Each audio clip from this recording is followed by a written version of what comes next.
Inclusion and empowerment of the workforce is something that's very near and dear to my heart. Primarily because I've been working in the human resources field for 23 years, and I have not experienced organizations who do this perfectly. So it's a challenge that is continuously being pursued by people like myself and by other leaders in the business. When I think about inclusion, I think it's actually critical to the DNA of an organization, its culture. Diversity is not a buzzword, not in PNB MetLife. Inclusion is not a buzzword, not in PNB MetLife. It's a behavior. Behaviors are driven according to example, and behaviors are also driven according to beliefs. And so what we try to do, and what I try to do as a leader in HR, is really encourage employees to think differently. Because that's what we want. We want to be different. And it's the differences that really do make us thrive as one ecosystem. So pardon my analogy, but that's how I refer to it. The principle that I have and that we have as a leadership team here is not so much targeting that group of employees. Instead, it's about enabling equal employment opportunity regardless of differences. And if one group of people differs from another, great, that's fantastic. But it shouldn't matter when it comes to employment decisions. Employment decisions meaning hiring, promoting, mobilizing within your career, transfers. None of that should matter when it comes to differences. Our differences actually make us equal. So that's how I look at it. And yes, the article did bring this up because it is the elephant in the boardroom. And it is a topic that is quite provocative here in India.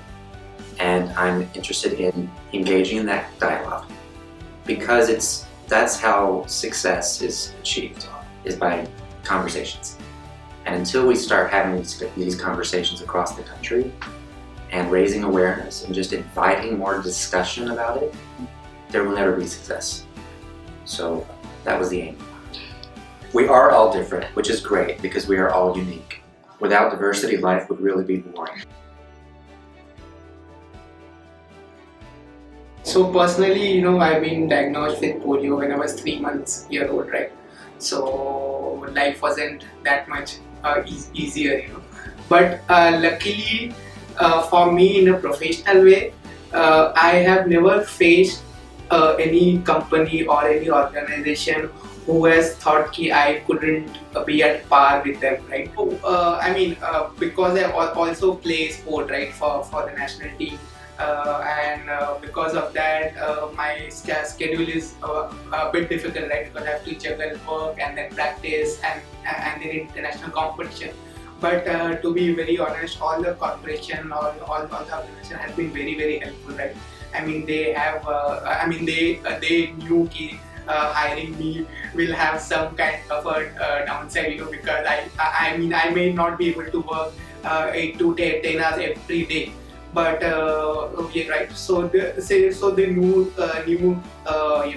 what can be the problem.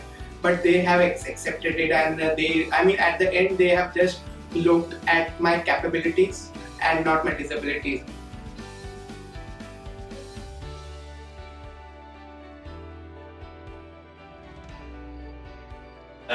Vibhasa's recruitment has been something which troubled me a lot in terms of filling that role, primarily because we are waiting for about 4-5 months to find the right candidate. So I must have met about 10 odd people before we zeroed in on Vibhas.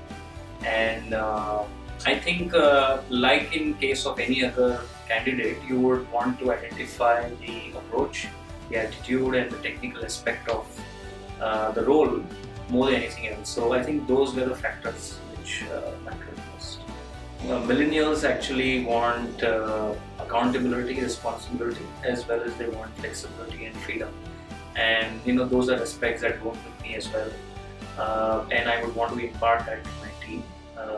If they are accountable, if they know a project has to be delivered to a certain timeline, whether they deliver it from sitting at their home or they come to office or they are at any part of the country, I think that doesn't matter. In case of Vibhas, that he has a balance of both being a workaholic like he is and also has a sport which he can cherish. it's a great influence because both these influence of being a sportsman as well as being a marketeer kind of helps each other. So I would say in his case he's blessed to have that passion, which has a positive rub-off effect on the other aspect of his personality.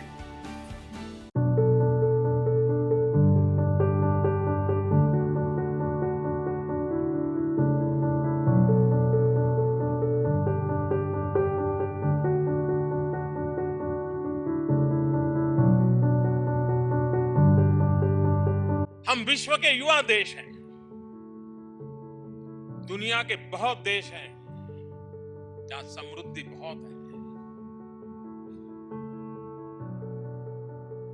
लेकिन लोग नहीं हैं। आने वाले दशकों में विश्व को सबसे ज्यादा वर्कफोर्स अगर कहीं से मिलेगा तो हिंदुस्तान से मिलेगा। लेकिन क्या हम उसके लिए सज्ज हैं? क्या हमने तैयारी की है? क्या? That's the question we need to ask ourselves. Are we ready to support our diverse workforce and varied communities? Well, we might not be ready yet, but we are surely moving towards it. People of today need to be empowered.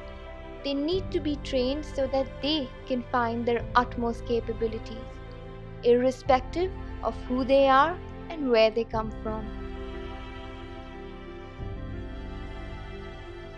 Empowerment means living beyond feelings, beyond circumstance, beyond what the world says you must be. It is what takes you beyond the place of yesterday and towards the place of tomorrow. Empowerment, that is what empowerment is, for ourselves and for others. Is the Indian workforce ready to be empowered yet? Are we ready to find our utmost potential? As future leaders, let's bring about the change we wish to see.